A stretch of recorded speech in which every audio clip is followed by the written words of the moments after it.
Système et compagnie, le podcast qui vous accompagne à piloter votre business en ligne. Je suis votre hôte, Sonia Laurembourg, et ma mission est d'accompagner les web entrepreneurs à changer sereinement d'échelle de business.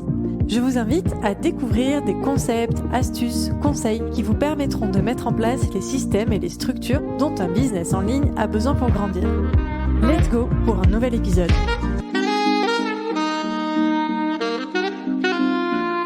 Hello, bienvenue dans cet épisode numéro 10 de Système et compagnie.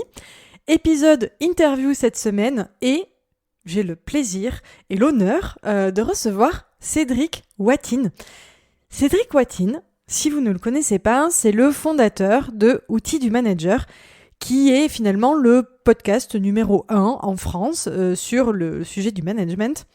Et c'est par là en fait que j'ai commencé mon apprentissage il y a quelques années quand je suis rentrée sur ces sujets de gestion de projet, business management, structure, système, etc.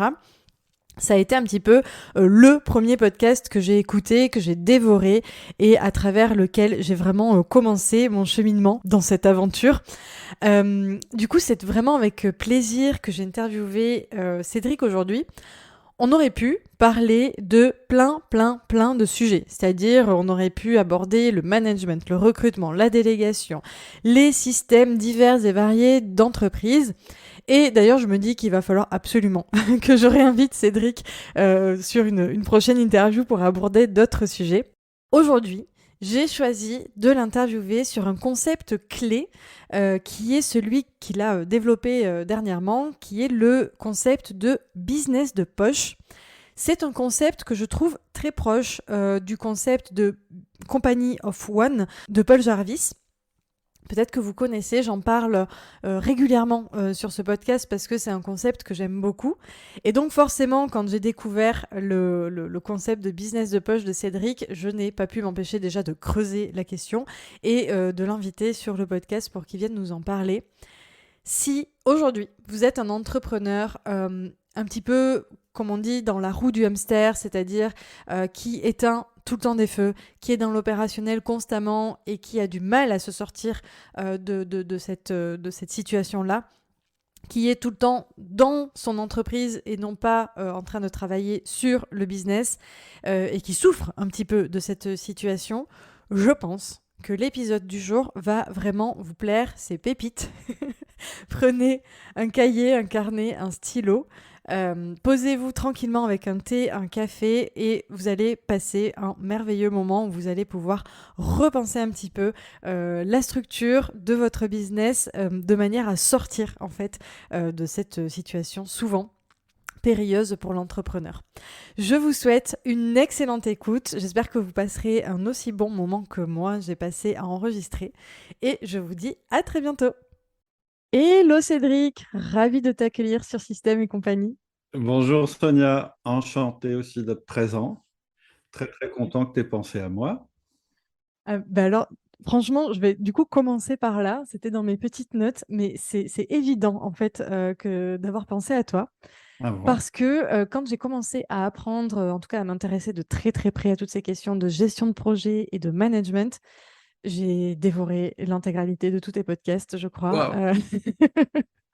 Voilà. C'est balèze parce qu'il y en a quelques-uns quand même, hein. Oui, alors peut-être pas tous, mais On doit je être à pense que 450 parce qu'ils n'étaient pas numérotés au début. Donc, ouais, j'en ai vraiment dévoré beaucoup. Et c'est la première recommandation de ce podcast, c'est d'aller, de cet épisode, c'est d'aller écouter les épisodes de Cédric si jamais il y a des besoins en management. Euh, et donc, du coup, c'était tout naturel pour moi de te proposer de venir papoter de toutes ces questions de gestion d'entreprise sur le podcast. Surtout que depuis que je te suis, il y a une nouvelle branche un petit peu qui évolue là chez Outils du Manager, mhm, un peu plus entrepreneuriale, et c'est celle qui va nous intéresser aujourd'hui. J'en dis pas plus. super. Ça va être le sujet du jour. Ok. Cédric, je te présente un tout petit peu pour ceux qui ne te connaîtraient pas. Tu es donc le fondateur d'Outils du Manager, qui est en fait le podcast numéro 1 en France sur le management. Et c'est pas le hasard qui t'a conduit sur ce sujet, puisque tu es entrepreneur depuis de nombreuses années et dans des secteurs complètement différents. Donc, tu n'es pas infopreneur né. Non. Bah Et déjà, comment... rien que de par mon âge. Moi, j'ai commencé à être chef d'entreprise, j'avais 29 ans, donc l'infoprenariat, ça n'existait pas à l'époque. Ça n'existait pas. C'est Et rigolo. j'ai toujours d'ailleurs les entreprises en dur, on va dire, Oui, que j'ai acquises depuis ce moment-là. Ça fait 24 ans que je dirige des entreprises. Et effectivement, j'ai 3 entreprises en dur, 2 dans les arts graphiques et le packaging, une dans la chimie. Et d'ailleurs, là, je suis en train d'en acheter, on vient d'en acheter une et qu'on va remettre en activité dans la restauration, donc encore un autre domaine. Par contre, oui, Outils du Manager, c'est plus récent. J'avais commencé le podcast en 2009. Donc, ok. pas hyper récent, mais plus récent. En fait, oui, à l'échelle du web, 2009, c'est déjà loin. Là, on est en C'est la 2022. préhistoire. Mais ça reste quand même, ça reste dans le milieu de l'infoprenariat qu'on connaît très bien. Euh, du coup, est-ce que tu peux nous en dire un petit peu plus sur ton parcours? Donc, tu as plusieurs entreprises. Ton parcours d'entrepreneur, concrètement, c'est quoi? Est-ce que tu peux nous décrire ça? Bah, en fait, moi, jusqu'à 29 ans, j'ai été salarié et salarié dans des entreprises de taille assez importante, dans un contexte international. Mon dernier poste, ça a été contrôleur de gestion. D'accord. Et mon job, c'était international. Et en particulier, dans cette branche-là, ce que je faisais, c'est que j'allais dans les entreprises qu'on venait de racheter. Je mettais en place, je faisais l'audit post-acquisition et je mettais en place la partie reporting. Donc, le Ok. truc super intéressant quand tu commences à bosser, mais bon, quand tu as un peu envie de voir autre chose, c'est pas évident. Et ma volonté, bah, ça aurait été de prendre la direction d'une de ces filiales. Et ça ne m'a pas été proposé à l'époque, puisque D'accord. à l'époque, c'était plutôt les commerciaux qu'on mettait à des postes de direction, pas tellement les gens du contrôle ou de la finance. Bref, Hmm. du coup, bah, j'ai cherché des entreprises à racheter et à 20 ouais, 29-30 ans, j'ai racheté ma première entreprise, et puis une autre, et puis une autre, et puis c'est comme ça que je Génial. suis rentré dans le monde de l'entrepreneuriat. Et l'histoire, pour faire le lien avec l'outil du Oui. manager, c'est que bah voilà, moi j'avais fait une école de commerce, je connaissais bien la stratégie d'entreprise, commercialement je me débrouillais, je savais où je voulais emmener mes boîtes, je savais pourquoi je les avais achetées, etc. Et pourtant, j'ai été assez vite confronté d'abord à une charge de travail qui pour moi n'était pas acceptable, puisque Oui. j'étais à l'époque le papa d'une petite fille polyhandicapée, entre autres. Et donc voilà, je pouvais pas consacrer 100% de mon temps au travail. Et Mhm. d'ailleurs, je regrette absolument pas de ne pas l'avoir fait à l'époque. Et en fait, donc voilà, il y a un moment, à la fois, je me suis dit, mais je peux pas tout faire dans la boîte pour qu'elle réussisse ses objectifs. Donc, il faut que l'équipe prenne le relais. Et je m'apercevais bien qu'il y avait un truc qui fonctionnait pas, puisque au début de l'année, je disais, bon, bah voilà, la stratégie, c'est ça, c'est ça, c'est ça. J'avais l'impression que tout le monde comprenait ce que je racontais Mhm. et était plutôt d'accord. Et bizarrement, à la fin de l'année, quand, entre guillemets, on relevait les compteurs, on n'était pas du tout là où on aurait voulu être. D'accord. Donc, je me suis dit, il y a un truc que je ne dois pas piger dans l'équation. Et je me suis assez vite rendu compte que ce qui allait pas dans mon équation, c'était le management. C'est-à-dire que D'accord. j'étais vraiment pas doué du tout en management. Et c'est ce que je me suis dit. Je me suis dit, bah ouais, mince, alors moi j'ai un problème. Je suis pas très fort pour mener les gens. J'ai jamais été le mec qui emmenait tout le temps le groupe de copains. J'ai jamais Oui. été chef scout ou machin, Oui. etc. Bref, mince, il me manque ce truc-là. Et puis, en travaillant le sujet, en creusant le sujet, et entre autres en écoutant des podcasts, dont un podcast américain qui existe toujours, qui s'appelle Manager Tools, je me suis dit, tiens, le management, en fait, c'est pas forcément un truc qu'on a ou qu'on n'a pas, c'est probablement quelque chose qu'on apprend. Et en regardant plus en détail et vraiment en essayant de comprendre comment ça marchait, je me suis dit, c'est même pas un truc qu'on apprend, c'est un truc qu'on met en place. Hmm. Et comme j'étais quelqu'un à qui tout ce qui est processus système parlait pas mal, puisque c'était que j'avais fait Oui. précédemment, je me suis dit, en fait, il faut que je mette en place un système de management. Donc un système de management, c'est quoi? Eh bien, ce sont des manières de communiquer avec des êtres humains, une ritualisation de ces Mm. choses-là, pour obtenir des résultats. Alors, quand je le dis comme ça, c'est pas hyper sexy, mais c'est vraiment comme ça que je vois les choses.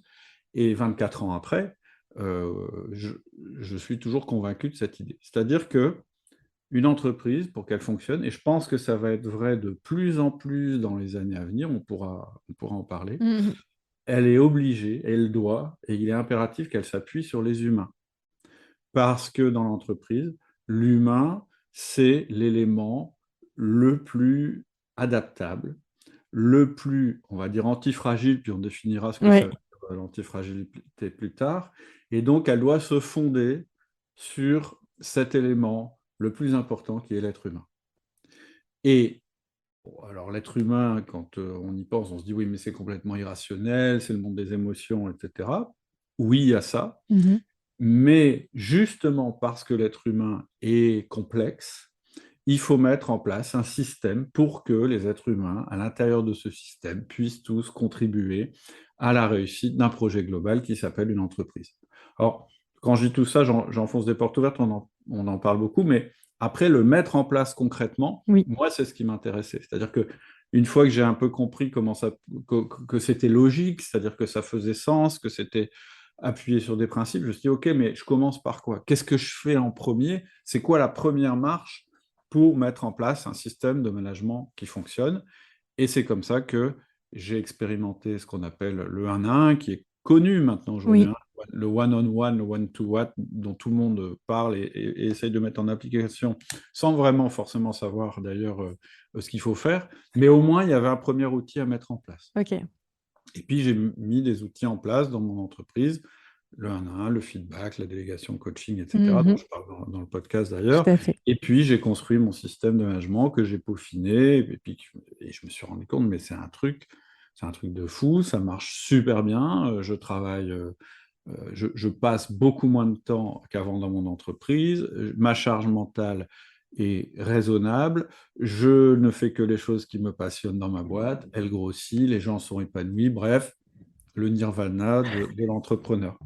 Et C'est donc, ça. c'est pour ça que après, j'ai eu envie d'en parler en me disant, bah, voilà, faut que j'en parle à quelqu'un, faut que je raconte comment ça se passe. Et c'est comme ça que le podcast est né. Ok, ouais, il faut que le monde sache. Ouais, ouais, c'était un peu le truc. Tu trouves un trésor, Ouais. t'as envie de le partager. Et de toute façon, moi, c'est dans, dans le podcast et dans mes activités autour du manager, c'est toujours ce principe-là. Mm. Je trouve des trucs, je regarde si ça fonctionne, j'expérimente, je me dis, ouais, je les mets dans mon système. Et puis, j'en parle en Ouais. disant, bah, vous pouvez mettre ça dans votre système de management, votre entreprise fonctionnera mieux, et ainsi de suite.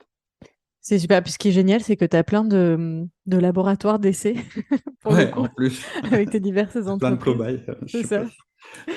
Et non, mais c'est intéressant. Alors là, je vais présenter rapidement le concept pour lequel je t'ai invité aujourd'hui. Ouais, Je pense qu'il faudra qu'on se revoie sur une autre saison pour parler un peu plus en profondeur de management parce que là, tu vois, sur cette petite présentation, je pense que tu as envoyé du rêve à beaucoup beaucoup d'auditeurs. Donc, il faudra qu'on prenne le temps d'en reparler. avec Euh, plaisir.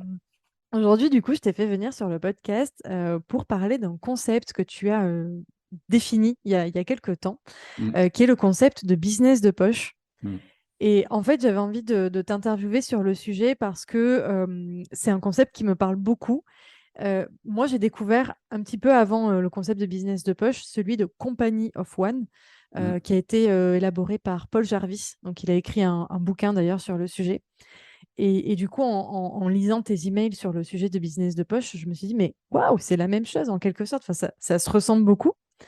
Et tout à l'heure, en off, tu me disais, ben non, je ne sais pas qui c'est Paul Jarvis. Donc, Non, non, moi je connais pas, hein. hyper Compagnie intéressant, du coup. of One, ça me dit quelque chose, mais je sais pas, je ne connais pas le concept, je connais pas la personne. Je vais aller voir d'ailleurs, du coup, Ah ça m'a. oui, Ouais, je te le ouais. recommande grandement, du coup. Bah ouais, du coup, super. Alors, Merci pour le. l'idée, Je le note. eh ben, avec grand plaisir.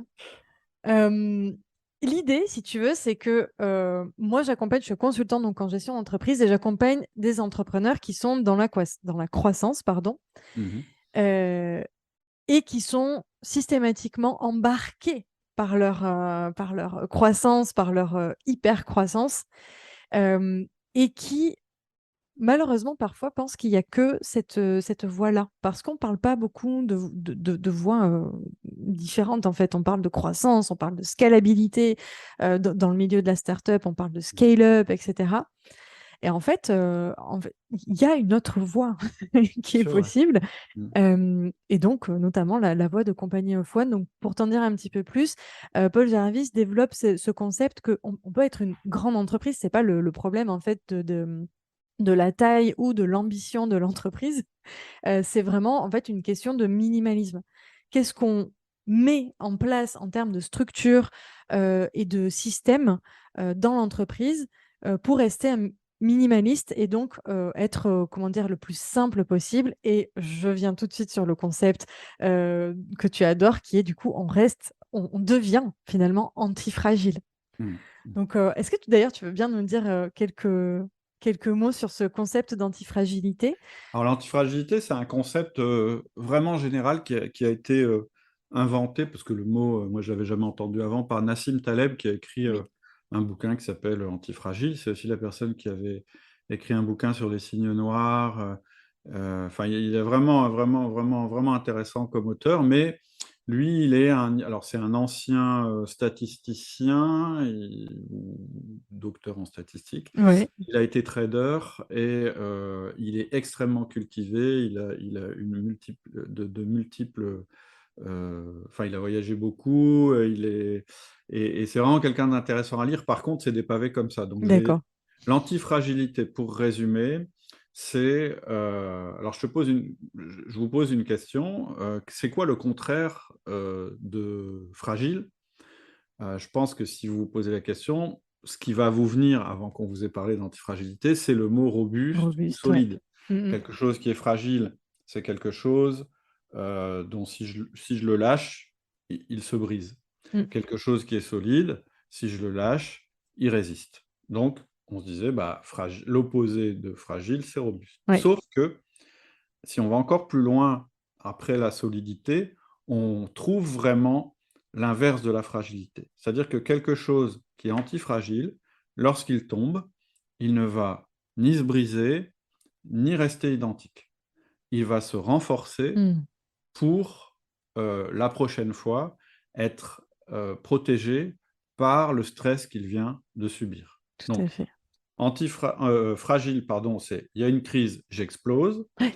Solide, c'est il y a une crise, je résiste, mais je ne me modifie rien. Mm, Et ce qui va se passer pour ce qui est solide, c'est que comme ça ne s'adapte pas, il va y avoir un moment où ça va devenir fragile parce que la volatilité du monde, on est dans un monde qui change de plus en mm. plus, qui devient de plus en plus chaotique, etc., fait qu'en fait, on ne peut plus rester solide très longtemps. Et donc la solution, c'est l'antifragilité, c'est-à-dire d'avoir des systèmes qui s'adaptent petit à petit à l'environnement en fonction des mini-crises qu'ils subissent. Et donc, ça veut dire que ces systèmes profitent, profitent des crises. Un autre exemple, par exemple, le corps humain, jusqu'à un certain âge, Oui, et selon les crises qu'il subit, c'est un système antifragile. Tu vas à la salle de sport. tout à fait. Si tu mets 300 kilos pour faire un développé couché, c'est sûr que ça va mal se passer. Par contre, si tu mets un poids et que tu t'entraînes jusqu'à arriver à la limite où le stress est supportable, eh bien, la prochaine fois, tu seras plus fort. Tout à fait. Il fait du soleil dehors, tu es tout blanc, c'est l'hiver, tu sors, tu t'exposes pendant 3 heures, tu brûles, tu tues ta peau. Par contre, tu t'y exposes de manière moins longue, eh bien, tu vas développer une capacité à résister au soleil. Donc ça, c'est de l'antifragilité. Une fois qu'on a compris le concept, comment on le transpose au niveau de l'entreprise? Eh bien, on le transpose en disant, il y a des entreprises fragiles, il y a des entreprises solides et il y a des entreprises antifragiles. Les entreprises fragiles, c'est celles qui sont trop petites pour pouvoir encaisser le stress. Mm. Quand tu me disais, bah moi, dans les gens que je conseille, il y en a beaucoup qui sont dans l'hypercroissance, qui n'ont pas une minute à eux, Tout à fait. du coup, ils sont tout le temps au bord du burn-out, etc. Clairement, ils sont dans une position fragile. Ensuite, une entreprise solide, ce sera une entreprise extrêmement figée. Oui, C'est-à-dire qu'à un moment, cette entreprise s'est dit, ouais, on va avoir la taille maximale, ou en tout cas, des entreprises qui ont alors pas une complexité, mais qui sont tellement compliquées et oui, ont tellement de reporting que, en fait, elles ne peuvent plus être influencées par le monde extérieur. Mm. Et donc, petit à petit, elles vont exploser. On en voit pas mal d'ailleurs qui ont pas bien résisté aux dernières crises, des Tout à enseignes, fait. des noms très très connus, etc., etc. Et donc, l'antifragilité, ce serait d'avoir passé le seuil quand même, je dirais, de la fragilité, Oui, mais de rester quand même antifragile. Et ça, c'est vraiment quelque chose qui m'a beaucoup intéressé parce que pour moi, la manière d'être antifragile, eh bien, c'est de se reposer sur les éléments antifragiles qu'on a dans l'entreprise. Les éléments antifragiles dans une entreprise, c'est quoi? C'est les êtres humains. Et du coup, en réfléchissant à ce concept et en regardant, en fait, tu vois, quand j'ai lu le livre, oui, souvent une révélation, c'est pas quelque chose de complètement nouveau que tu apprends. C'est tu lis le bouquin et tu dis, ah, je le savais. oui, c'est C'est ce ça. truc-là. Et moi, ça m'a fait ça, tu vois. C'est un peu comme quand j'ai découvert le 1-1, quand je réfléchissais Mm. sur le management, quand j'ai découvert le 1-1, je me suis dit, mais ouais, c'est ça qu'il faut faire. Et là, quand j'ai lu le livre Antifragile, je me suis dit, mais en fait, c'est ça que je fais avec mes entreprises depuis longtemps, sauf que j'ai pas le mot pour le Oui, dire. tu n'avais pas le concept en fait, mais là, tu as conscientisé, on va dire, C'est ça, ce tu que mets tu un nom, pressentais. tu mets Oui. le doigt dessus. Mm. Et alors, quand tu commences à faire ça, du coup, plein de nouveaux domaines s'ouvrent parce que tu te dis, mais du coup, je pourrais peut-être l'appliquer en marketing, mais du coup, tu vois, voilà. Exact. Ok. Donc voilà la définition de l'antifragilité et puis ce qu'on peut en faire. Bon, après, je répète, le bouquin est super, je vous le conseille, c'est un gros pavé, mais en plus, il a une manière d'écrire qui est vraiment Mm. sympa et rigolote. Par contre, euh, les applications concrètes, bah, va falloir les trouver vous-même. Il n'y a pas de Donc, mode d'emploi tout fait. non, il n'y a pas de mode d'emploi tout fait. Il y a quand même un truc qui dit, euh, c'est l'histoire de la... Tu parlais de minimalisme, et du coup, je comprends pourquoi, Mm. donc, comment il s'appelle? Paul Jarvis, Oui, il parle d'antifragilité et qui lie ça au minimalisme, parce que il y a vraiment un truc dont il faut se méfier et qui est souligné par Taleb, c'est d'avoir une structure tellement compliquée avec plein de strates, etc., qu'en fait, on ne peut plus s'adapter. Et exact. donc, en creusant, moi, j'ai un autre concept hein, dont tu veux que je parle aujourd'hui, c'est Oui, le concept de ce que j'appelle le business de poche. c'est ça. En fait, je me suis rendu compte que à un moment, quand moi c'est des rachats d'entreprises, hein. D'accord. L'entreprise que j'ai créée, c'est Outils du Manager. Les autres entreprises que j'ai, ce sont des rachats. Mais peu importe, à un moment, quand tu grossis, quand tu fais grossir ton activité, en fait, il y a une phase où elle est trop petite, donc elle est en danger, etc. Et puis tu la fais grossir, ou elle grossit parce que tu as du succès, etc. Mhm. Et tout d'un coup, ça devient très compliqué. Il y a une espèce de seuil que tu franchis, Oui, et tout d'un coup, soit tu es tout seul, donc c'est le cas quand tu as très peu de salariés, donc ton temps est saturé, donc tout tu à deviens fait. moins bon. Donc en fait, ton temps est tellement saturé que en fait ça génère de la fragilité. En tout cas, ça t'enlève ton antifragilité parce que finalement, Complètement. pour rester à flot, eh bien, il faut que tu bosses. C'est Et ça. c'est le premier, je t'en reparlerai tout à l'heure, mais c'est ce que j'appelle moi la deuxième roue du Ouais. hamster. Et puis, quand on continue à grandir, il va y avoir un moment où, bah, ça y est, ça commence à fonctionner, etc. Alors, on parlera tout à l'heure de la taille critique d'une Mm. entreprise, selon moi. c'est le moment où, en fait, ça y est, tu as des gens qui, enfin, qui ont compris ce qu'ils devaient faire, qui prennent des décisions eux-mêmes, mais les bonnes décisions. Tu as aussi une certaine redondance. Oui, Alors, nous, on nous a toujours appris à l'école, non, il ne faut pas de redondance dans une entreprise, il faut que tout soit super optimisé, etc. Mais ça, c'est une source de fragilité. Pourquoi? Parce que si tu n'as pas de doublon dans tes postes, par exemple, le jour où une personne importante de ta boîte s'en va, ta boîte s'arrête. Donc, à nouveau, tu es fragile. Donc, la redondance, c'est complètement. ça, entre autres. Ça peut être du stock dans d'autres Dans sociétés, d'autres ça peut secteurs, oui. être de manière de faire les choses, etc. etc. Mais voilà, à un moment, tu vas atteindre cette taille où, là, tout va bien. Tu as la vie de rêve de l'entrepreneur, tu travailles pas trop, tu es toujours passionné par ta boîte, tu as une équipe que tu maîtrises, etc., etc. Et puis après, il va y avoir un niveau encore après où ça va grossir et à nouveau, ça va être compliqué. C'est-à-dire que ça va être le moment où tu vas devoir mettre une strate probablement de management en plus. Mhm. Et donc, faire à l'intérieur de ton entreprise comme si tu avais des petites entreprises. Oui, je vois ce que tu veux dire. J'appelle ça des cellules, Mm. et ainsi de suite. Et donc, ce qu'il faut retenir, c'est que une entreprise, en fait, elle connaît différentes tailles. Et à chaque fois qu'elle va aller d'une taille à l'autre, elle va passer par une période que moi j'appelle une traversée du désert, qui sont des phases critiques où elles sont vraiment, où l'entreprise est vraiment en danger. Pourquoi? Parce que, bah, par exemple, bon, une entreprise où tu es une ou deux personnes, clairement, elle est en danger Mhm. euh, parce que c'est une ou deux personnes. Et c'est la deuxième roue du hamster, c'est le concept dont je parlais tout à l'heure. C'est quoi la deuxième roue du hamster? Ben, c'est la personne qui est salariée dans une entreprise, puis qui se dit, moi j'en ai marre, c'est tout le mythe de la rat race, Oui, etc. exact. Je bosse, mais pas pour moi, je vends mon temps, donc je ne suis pas libre, etc. Et puis elle se met à son compte. Et au début, c'est super et machin et truc. Ça commence à bien marcher, donc finalement, elle commence à générer du chiffre C'est d'affaires, ce qui est ça. positif. Mais le problème, c'est que tu te rends compte assez vite que tu es rentré dans une nouvelle roue du hamster qui est peut-être pire que la première, parce qu'elle est beaucoup plus risquée. Oui.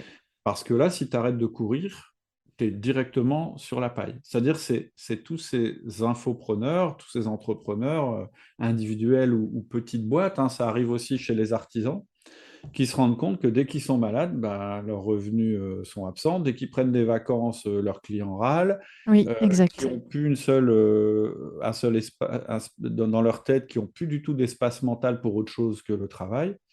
Et là, bah, en général, on arrive au burn-out. Exact. Et C'est ce pour que... moi, Ouais. ouais, vas-y, je Non, non, t'écoute. j'allais dire, c'est ce que tu appelles le piège de l'entrepreneur. Et en fait, je C'est ça, crois c'est ça. que nombre d'auditeurs qui vont écouter ce podcast en sont un petit peu à cette étape-là. Voilà. C'est-à-dire que les choses, enfin, l'entreprise a bien évolué, on a atteint un premier palier. Ouais, Donc en fait, ce palier nous a amené dans ce piège. En fait, mince, je me suis fait attraper dedans. Je suis en c'est train de ça. courir dans ma roue. Alors on Ouais, me dit qu'il y a des solutions, mais comment je fais en fait pour arrêter de courir dans la roue c'est ça. sans se retrouver soit à tourner en même temps que la roue ou simplement être éjecté, ce qui est un peu le pire scénario. Et, Mais tu sais, je pense que oui, on le voit chez les infopreneurs, on le voit chez les coachs, etc. Mais en fait, on le voit aussi chez les artisans. oui, tout à C'est-à-dire fait. moi, par exemple, un plombier qui réussit, en fait, tu as beaucoup d'artisans qui oscillent, et c'est super dangereux, entre je suis tout seul, Mhm. j'embauche une ou deux personnes, mais en fait, je me rends compte que ça marche pas parce que finalement, ça me génère des problèmes de relations, par Tout exemple, à avec fait. les gens, ou bien le gars est malade, ou bien il profite du système, c'est Ouais, souvent ce qu'on dit. Et en fait, finalement, mais en fait, j'ai toujours mon boulot de plombier à faire, mais en plus, il faut que je fasse du management. Donc c'est en ça. fait, où je gagne, quoi. Et du coup, ben, ils reviennent à la taille initiale, et puis ils réessayent, et en fait, ils progressent pas. C'est-à-dire qu'en permanence, ils font le yo-yo entre une ébauche d'entreprise et un entrepreneur individuel. Et en fait, ce risque-là, il existe aussi chez les infopreneurs. C'est Oui. exactement le même risque. Et donc, toute la question, Ça va être de comment je passe de la taille où je suis fragile à une taille où, ça y est, je suis antifragile, pas forcément en étant énorme. Moi je conseille, c'est ce que je te disais en off tout à l'heure. Je dis Oui. Outil Majeur, c'est pas une très grosse boîte, on fait pas un chiffre d'affaires monstrueux, on pourrait peut-être faire 3 fois plus de chiffres, mais voilà, peu importe. Moi, ce que je sais, c'est que je prends mon pied, Mhm. que j'y passe pas toute ma vie, que mes équipes sont heureuses et épanouies à l'intérieur, et que je suis très rentable avec beaucoup de trésorerie. Et donc, je suis un entrepreneur heureux. Et puis, si j'ai envie, j'irai plus loin. Si j'ai pas envie, j'irai pas. Et donc, c'est là où je me suis dit, bah, en fait, il doit y avoir une taille où, en fait, tu es dans cette situation-là, où tu as le choix de Mhm. rester comme ça, ou de grossir, etc., etc. Et c'est ce que j'appelle le business de poche. Génial. Et en regardant un petit peu les stats, et puis en regardant autour de moi, et puis mon expérience, etc., j'ai vu que cette taille-là, c'est entre, allez, c'est autour, on va dire, on va distinguer peut-être les activités où il y a en dur ou pas en dur. Oui. Mais voilà, c'est une taille de boîte en général qui est inférieure, qui est entre 5 et 15 personnes. Ok. Alors pourquoi je dis entre 5 et 15? Parce que avant 5, tout dépend quand même vachement de toi. D'accord. Et après 15, alors 15, ça veut dire que pour moi, hein, en termes de management, une équipe qui fonctionne, c'est 5 à 8 personnes. Ok. Oui. Voilà, En fait, tous oui. les 5 à 8 personnes, il faut mettre un relais managérial. C'est ça. Donc quand tu es à 15, ça veut dire que tu gères une partie des personnes et tu as un bras droit qui gère une autre partie des personnes. Exemple, moi, je vais gérer par exemple les commerciaux et Oui. puis je vais avoir un directeur de production. Ou l'inverse si je suis plus dans la prod, etc. D'accord. Et puis tu peux aller encore un cran au-dessus où tu dis, ben non, maintenant, en fait, moi, je vais plus que manager des managers. Mais là, en général, ça veut dire que tu passes un autre C. Donc, Ok. l'entreprise, le business de poche, pour moi, le business idéal, c'est cette taille-là. C'est un business qui doit être très rentable parce que, enfin, qui doit gagner de l'argent parce que Oui. quand on ne gagne pas d'argent, on est dans la roue du hamster. Donc, ça veut dire que ça doit faire des marges. Ok. Tu travailles raisonnablement, c'est-à-dire que tu ne fais pas des semaines de 80 heures, tu ne travailles pas le week-end, etc., parce que Oui. c'est une sorte de fragilité. Tu apportes de la valeur à tes clients. C'est-à-dire que qui dit valeur dit marge, hein, c'est redondant, mais c'est notre manière de le voir. Et ton job, ça n'est plus de générer du chiffre d'affaires, mais c'est de générer de la valeur Hmm. ou de générer des actifs. C'est Oui. quoi un actif dans une entreprise? Alors, je vais parler, un actif dans une entreprise, classiquement, c'est les machines, c'est les brevets, c'est les stocks, etc. Mais moi, je ne vais pas parler de ça. Pour moi, l'actif principal, c'est ce qui va générer de la valeur à ta place. Et le jour où, au lieu de travailler à créer du chiffre d'affaires, c'est-à-dire le tous les jours, tu réussis à te dire maintenant, je vais créer des choses qui vont créer de la valeur pour moi, eh bien, tu es au deuxième niveau. Je t'ai dit, il y a un switch qui est la deuxième roue du hamster. Ça, Ok. c'est une situation de laquelle il faut sortir le plus possible. Mhm. Le deuxième switch mental, donc premier switch mental, il faut bien se dire que c'est pas parce qu'on est infopreneur qu'on est sorti de la roue du hamster. Au contraire, on est rentré dans une autre roue du hamster dans laquelle ça va être enfin, qu'on ne peut pas arrêter. Parce que si on l'arrête, malheureusement, la boîte s'arrête. Tout s'arrête. Oui, complètement. Premier Hmm. switch mental, de se dire non, non, c'est pas parce que je suis infopreneur que je suis sauvé, pas du tout. En fait, je viens de me mettre dans quelque chose de plus difficile et mon job maintenant, c'est d'en sortir Oui. pour aller au next step. Le deuxième switch mental qui est vraiment important quand je rencontre des entrepreneurs, et ça vaut pour une petite boîte, une grosse boîte, toutes les tailles de boîte, c'est de se dire j'arrête de travailler dans mon business Hmm. et je travaille sur mon business. C'est-à-dire, Oui. et c'est un gars qui s'appelle Michael E. Gerber, un Américain qui a dit ça, lui, il parlait beaucoup des franchises, etc. Mais je veux dire, tout ce qu'il dit, en plus, il est assez intéressant à écouter parce qu'il a une manière de parler qui est intéressante. Et en fait, qu'est-ce qu'il dit? Il dit, si tu as une boîte et que tu travailles dedans, tu n'as pas une boîte, tu as un job. T'as un job. Je C'est-à-dire suis que, complètement d'accord. voilà, tant que tu n'as pas compris que la manière de sortir de la roue du hamster, c'est de sortir de ta boîte, après je vais expliquer ce que ça veut dire sortir de sa boîte, eh ben, tu n'as rien compris. Trop bien. Qu'est-ce que ça veut dire sortir de sa boîte? Oui. Ça veut dire, ça veut dire que ta boîte doit pouvoir vivre sans toi, en résumé. Oui. Et ton job, par contre, ça va être quoi? De faire en sorte, ça c'est moi qui le dis, que ta boîte devienne de plus en plus antifragile. Comment une boîte devient de plus en plus fragile? En exploitant, entre guillemets, au mieux les éléments antifragiles qui sont à l'intérieur, c'est-à-dire les humains qui y travaillent. Ok. Donc, il faut qu'ils soient heureux, qu'ils aient des bonnes relations et qu'ils comprennent le monde dans lequel évolue la boîte, parce que c'est eux qui vont créer les futurs actifs de la boîte. Ton Hmm. système de management, c'est ton premier actif, parce que c'est de lui que vont dépendre tous les Oui. autres actifs. Voilà l'idéal. L'idéal, c'est quand tu as réussi à sortir de ta boîte, c'est-à-dire qu'aujourd'hui, le quotidien de ta boîte ne dépend plus de toi. C'est-à-dire que si tu pars en vacances 6 mois, on pourra parler des revenus passifs si tu veux après, mais Hmm. si tu pars en vacances 6 mois, eh bien, quand tu reviens, tu as toujours une boîte avec des gens dedans. Et cette boîte, elle a continué à générer de la valeur alors que tu n'étais plus au quotidien dedans. Ça, c'est pour moi le Graal de l'entrepreneur et ça détermine la taille idéale de ton entreprise qui dépend des secteurs, etc. Oui. Voilà, ça détermine un tas de choses. Ok.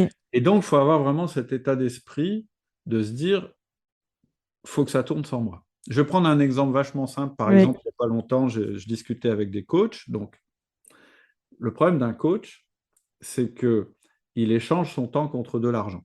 Oui. Donc, il y a un moment, il y aura une limite, puisque le temps, il y a une limite temporelle, il y a une limite, hein, je veux dire, on a tous le même nombre d'heures, hein, on a 100 cases de 10 minutes chacun, chaque jour, et ce qui va déterminer si on réussit mieux que les autres, c'est l'utilisation qu'on va faire de Tout ces à cases. fait. On ne peut pas en ajouter. Après, oui, tu peux te mettre à travailler 15 heures par jour, mais ça ne va pas durer longtemps. Et c'est ce qui arrive souvent d'ailleurs aux Tout à gens qui fait. n'ont pas un moment où ils se switch mental. Donc, un coach, le problème, c'est qu'il est comme un salarié finalement. Peut-être qu'il vend son temps plus cher, peut-être qu'il le vend très très très très cher, et je lui souhaite, mais il vend quand même son temps contre de l'argent. Quand j'ai créé Outils du Manager, c'est ce qui m'est apparu assez vite. Je me suis dit, ben, en fait, je fais du conseil en entreprise, donc je dois aller dans les entreprises pour parler, je dois travailler avec les Tout gens, à fait. donc ça me prend du temps. Et même si je facture cher, si je n'y vais pas, j'ai pas de chiffre d'affaires. Et c'est comme ça que je me suis mis à créer alors que c'était un petit peu peut-être avant que ça explose, je me suis mis à créer des produits en ligne. Tout à Pourquoi? fait. Bah, en fait, je venais de créer des actifs. Hmm. C'est-à-dire qu'au lieu d'avoir, moi, le client, il y a moi qui crée des actifs et les clients.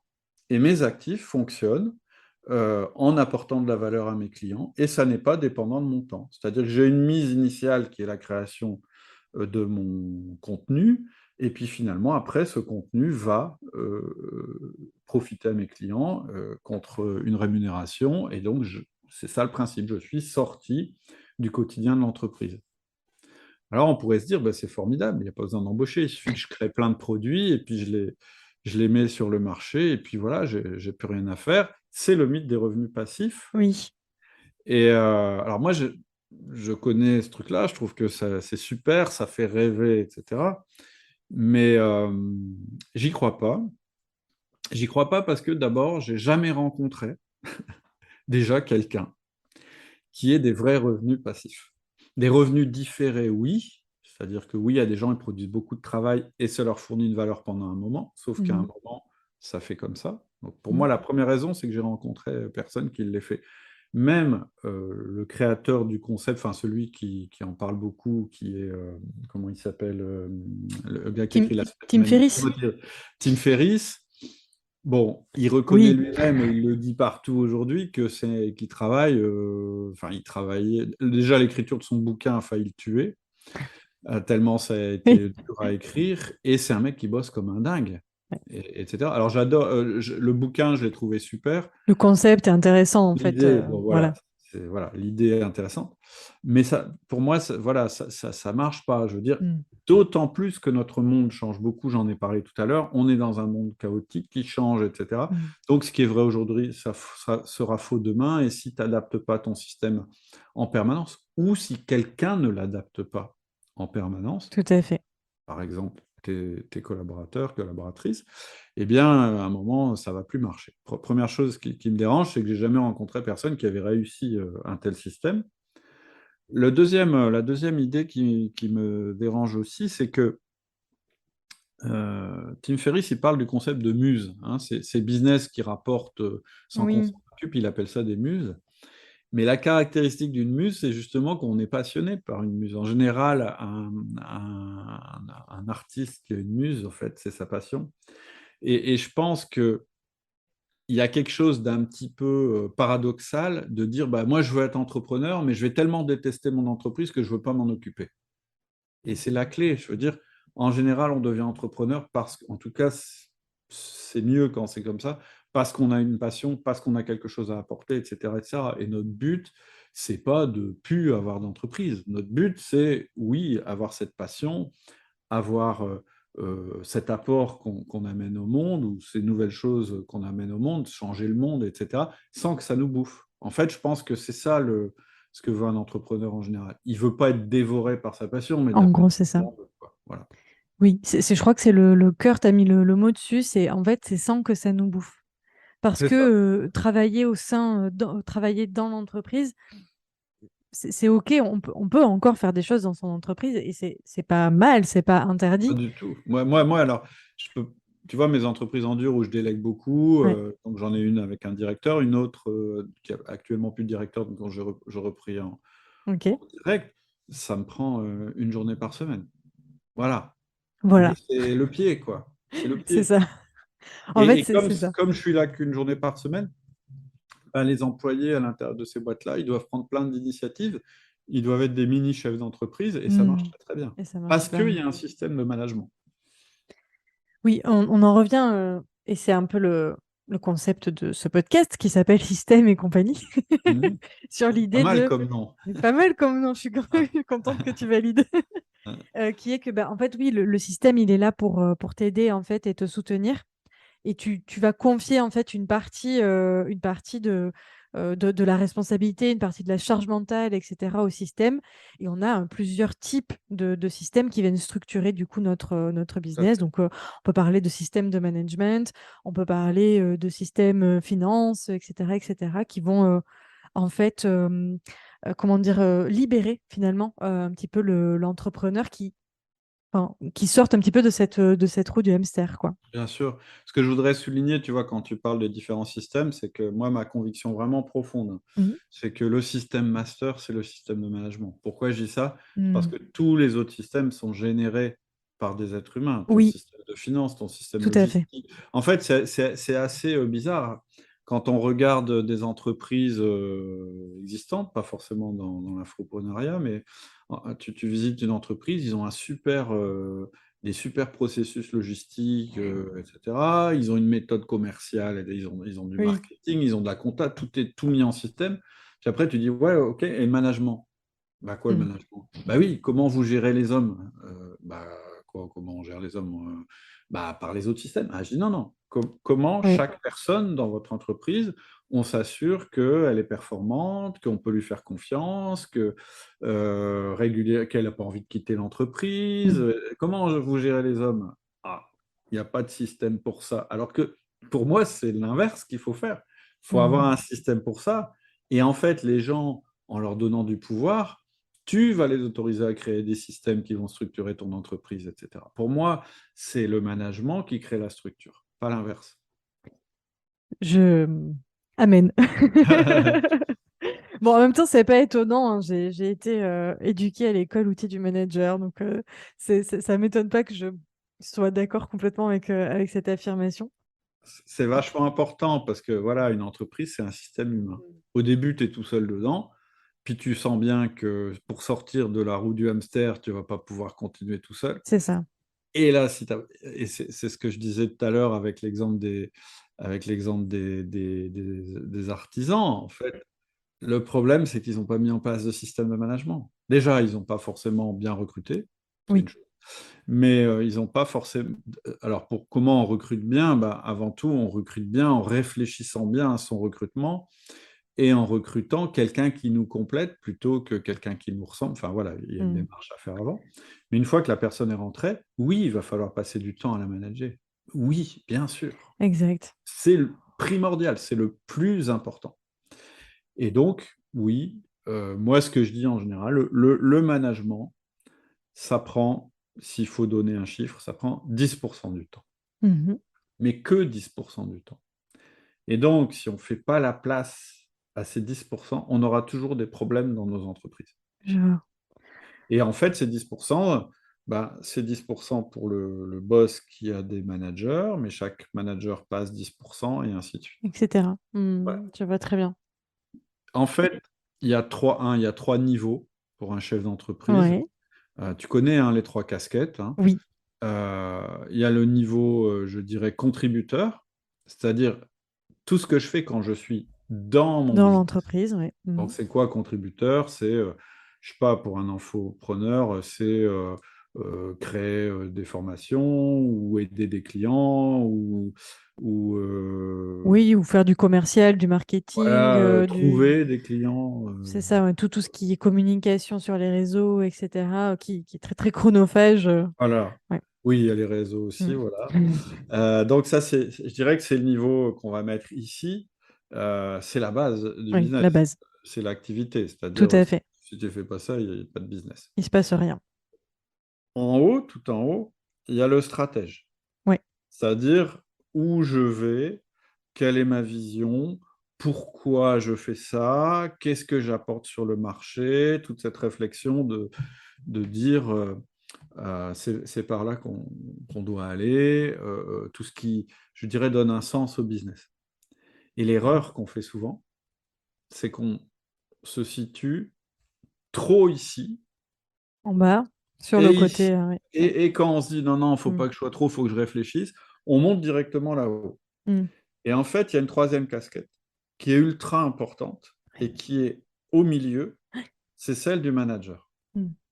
Et en fait, qu'on soit tout seul ou qu'on soit 50 dans la boîte, c'est pareil. S'il n'y a pas quelque chose qui s'appelle le management entre les idées que j'ai, c'est-à-dire où je veux aller, Tout à et fait. ce que je fais ou ce qu'on fait, ça ne marchera pas. Mm. C'est les roues, elles touchent jamais la route. Et quand les roues touchent pas la route, on va pas, on dépense beaucoup d'énergie, de temps, Oui. on a plein d'espoir pour sa boîte, et puis finalement, on est déçu parce que ça marche pas. Et donc, ce niveau intermédiaire, il est important, c'est celui du management. Donc, les trois casquettes, quelle que soit la taille de ta boîte, stratège, manager, contributeur. Et alors, est-ce que concrètement, je suis assez persuadée que les personnes qui nous écoutent et qui sont encore tout seuls dans leur entreprise se disent, OK, je vois très bien la casquette de stratège. Du coup, c'est j'imagine mes prochaines stratégies, mes prochaines offres, etc., ou ma vision d'entrepreneur. Je vois très bien la casquette opérationnelle contributeur, c'est celle que je vis au quotidien, hein, c'est quand je travaille. Mais qu'est-ce que je dois faire concrètement quand je suis tout seul dans mon entreprise? C'est quoi la tâche du manager? Parce que on voit très bien ce que fait le manager quand comment dire, quand il y a un manager qui va manager des équipes, il va gérer les équipes, il va s'assurer que tout se passe bien, il va vérifier les process, il va vérifier les projets, etc. Mais que fait le manager quand il est tout seul? On a un peu cette sensation que, bah, en fait, La il n'en a même pas besoin. chose, la Eh même oui. chose. En fait, la différence entre une entreprise, quand tu es patron d'une entreprise structurée, tu gères un organigramme. On peut dire Oui, ça. Tu vois, ici, toi, tu es là, et puis il y a des managers, puis il y a des contributeurs. ouais. Quand tu es tout seul, bon, tu gères pas un organigramme, tu gères un programme, tu gères un agenda. Et en Hmm. fait, finalement, et c'est un conseil que je donne aux gens qui sont dans la situation que tu décrivais tout à l'heure, et Oui, que je conseille même aux débutants, c'est-à-dire complètement. même avant de commencer, Complètement. c'est de structurer ton agenda comme un organigramme. Qu'est-ce que ça veut dire? Ça veut dire que chaque semaine, évidemment, si tu fais rien, ta semaine va être saturée Mm. par ton rôle de contributeur. Oui. Si tu n'as pas d'agenda, tu vas être tout le temps dans l'action. Ah, il faut que je réponde à ce mail-là. Ah, il faut que je fasse ça. Ah, il faut que je fasse ci. Ah, il faut que je fasse machin, etc. Donc, stop. Il faut déjà que tu crées, moi, ce que j'appelle la routine du lundi. C'est un concept assez fort dans mon organisation. Mhm. C'est que le lundi, j'ai une période de temps. Elle est assez longue chez moi parce que j'ai pas mal d'entreprises Oui. et que je délègue beaucoup, etc. Mais c'est un moment où, en fait, je ne suis pas dans mon business, je ne suis pas avec mes équipes. Je suis, par exemple, ici et je réfléchis. Donc, je suis au niveau stratégique. C'est-à-dire, régulièrement, je me dis, mais tiens, mon business, est-ce qu'il fonctionne bien?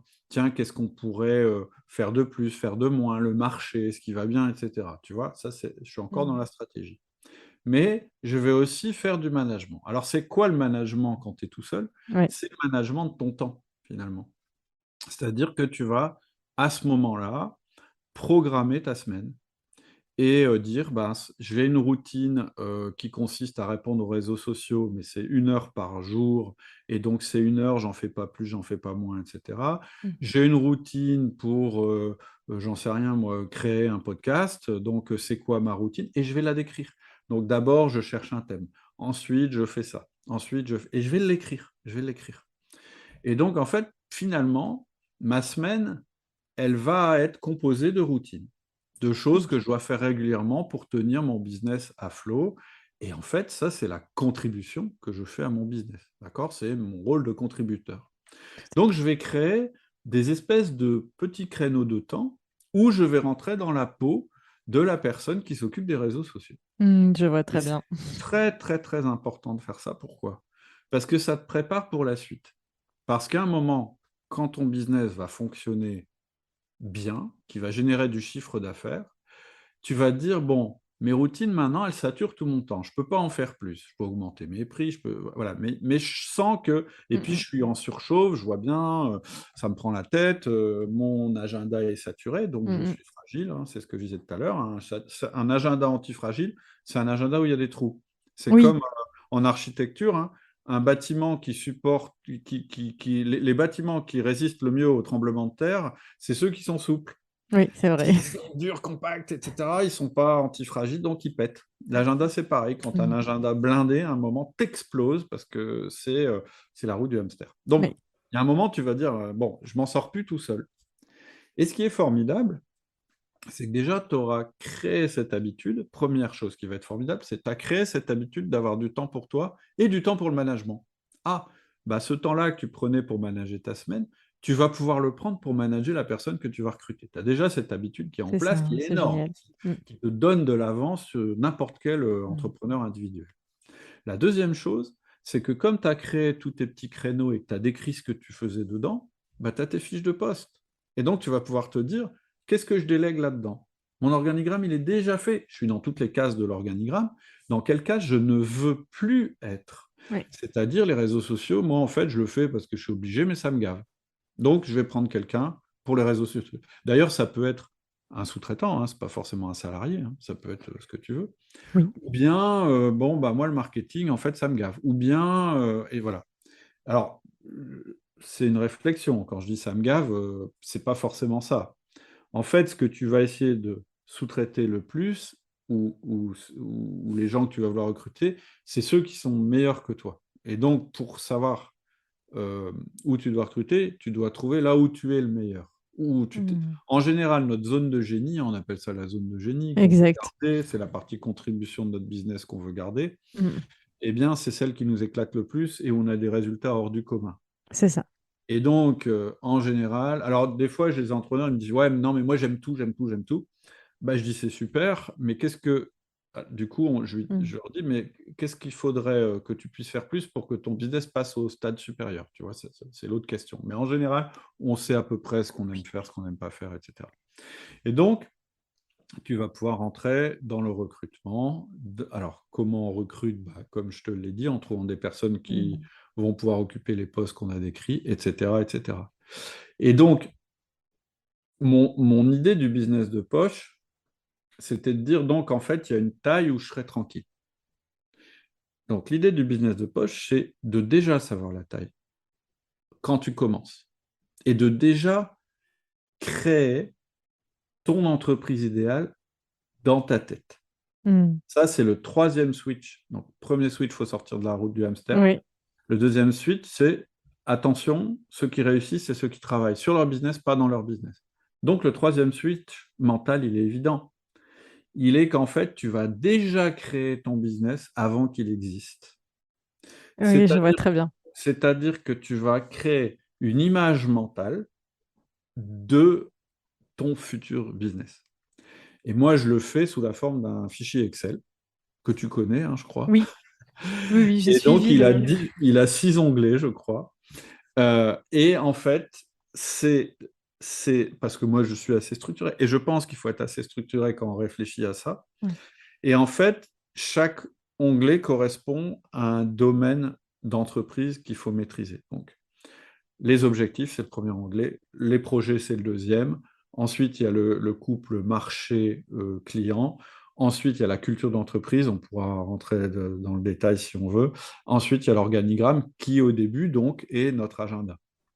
Et Ok. donc, en fait, les gens qui vont réussir à créer un business idéal, un business de poche, c'est ceux qui auront créé dès le début ce modèle et qui regarderont dans les yeux ce modèle tous les lundis matins. Et tous les lundis matins, qui se diront, OK, est-ce que c'est toujours ça que je veux faire? Est-ce que ma vision a resté? Et qui prendront ce temps primordial qui va donner le ton à toute leur semaine parce qu'ils vont tout de suite voir ce qui manque dans leur business pour qu'ils deviennent meilleurs, etc., Je etc. vois. Et en fait, ça va créer une espèce d'habitude comme ça qui fait que quand tu vas avoir la possibilité de recruter, parce que avant de recruter, il faut en avoir la possibilité. Avant Tout à d'avoir fait. l'envie de recruter, enfin, tu peux avoir envie de recruter, mais il faut avoir la possibilité. C'est-à-dire qu'avant, qu'est-ce qu'il faut avoir fait? Il faut avoir validé son concept. Mm, C'est-à-dire, s'il n'y a personne qui achète tes produits, tu ne vas pas recruter. Si tu as juste du chiffre d'affaires pour vivre toi tout seul, il y a un problème. Donc, il mm. va falloir te dire, est-ce que j'augmente mes prix? Est-ce que je suis sur le bon marché? Est-ce que j'ai assez de marge, etc. Donc, qu'est-ce qu'il te faut? Il te faut de la rentabilité, parce qu'on paye les gens avec l'argent qu'on gagne, et de la trésor. Oui, Parce que la trésor, ça permet de se tromper. exact. Donc, une fois que tu as ça, alors, c'est pas parce que tu n'as pas de ces deux éléments que tu peux pas déjà avoir ton business de poche, parce que ça va être ton modèle sur lequel tu vas travailler, sur lequel et où tu vas te projeter, etc., etc. Mais une fois que tu arrives à ta première embauche possible, ça va être le moment où bah, tu es assez rentable et où tu vas pouvoir payer les charges de la personne que tu vas embaucher. Mm. Autre mise en garde, parfois on embauche parce qu'on sait qu'on va générer plus de chiffres parce Oui, que cette personne va arriver. tout à fait. Ça, il faut vraiment bien se valider. Et en général, en tout cas pour les gens qui débutent, en fait, faut pas compter sur la personne qui arrive pour te créer plus de business.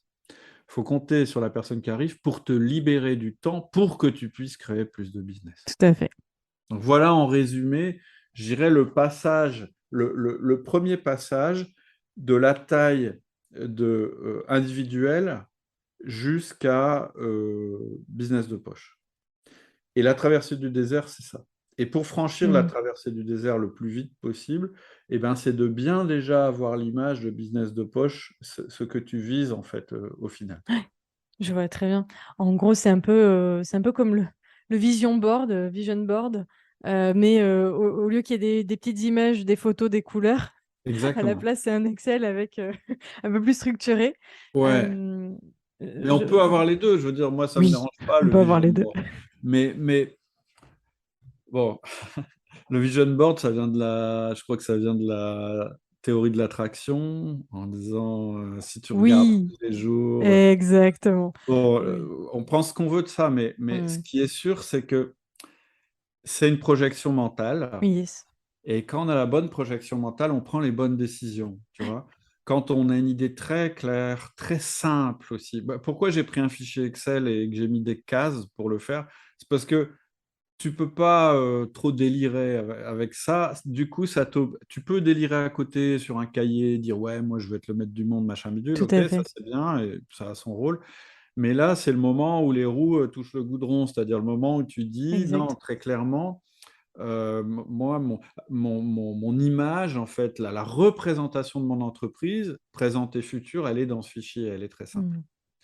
Donc, premier avantage, donc je disais, c'est que quelque part, ça te structure, ça te met en tête ton objectif et ça te met dans une situation de bien structurer tes semaines. Deuxième avantage, c'est que très vite, tu vas te rendre compte, ça va s'imposer à toi, de qui tu devras embaucher quand tu pourras le faire. Troisièmement, ça va mettre en exergue tes priorités, c'est-à-dire est-ce que tu es plutôt dans un moment où il faut que tu bosses plus, que tu Mmh. continues en entrepreneur individuel parce que tu n'as pas la capacité d'embaucher, etc. Ou est-ce que tu es déjà dans la phase où tu peux réfléchir à embaucher, etc. Mmh. Quatrième avantage, la clarté que tu peux Complètement. communiquer à tes équipes. C'est-à-dire que mon business de poste, je peux l'utiliser, je peux le partager à mes équipes, elles peuvent le voir pour comprendre ce vers quoi on voit et elles Mmh. peuvent même y contribuer. Puis il y a un cinquième avantage, c'est que moi, en fait, ce truc de business de poste, je l'utilise encore avec tous mes business, même les gros business. Parce que le problème quand un business grossit, c'est que tu peux perdre un petit peu ta vision Oui. globale. Ça devient tellement complexe que, allez, on refait le fichier Excel, où est-ce qu'on en est, etc. etc. Et donc, je disais, la cinquième utilité que j'ai de ce business de poche, ce fameux fichier Excel, c'est qu'en fait, je l'utilise lorsque je dois racheter une entreprise. La Mmh. dernière entreprise que j'ai rachetée, la première chose que j'ai fait, c'est que j'ai tracé son business de poche. Du coup, je savais quoi demander à ma cible, etc. On sort un peu du sujet hein, par rapport à tes auditeurs, Oui, mais il voilà, n'y a c'est pas de pour dire à souci. quel point c'est important. Ouais. Et une fois que j'ai fait ça, je me suis dit, bah ouais, ça connecte complètement avec mes autres business. Et en fait, ça va être synergique avec mes autres business. Cette Mmh. entreprise dans la chimie, en fait, elle a des applications, plein d'applications dans mes autres business. OK, je vois. Et donc, l'idée après, si tu veux aller au seuil d'après, alors on va rêver un peu pour ceux qui veulent, c'est d'avoir une galaxie de business de poche. Ouais. Et ça, c'est aussi un nouveau niveau d'antifragilité.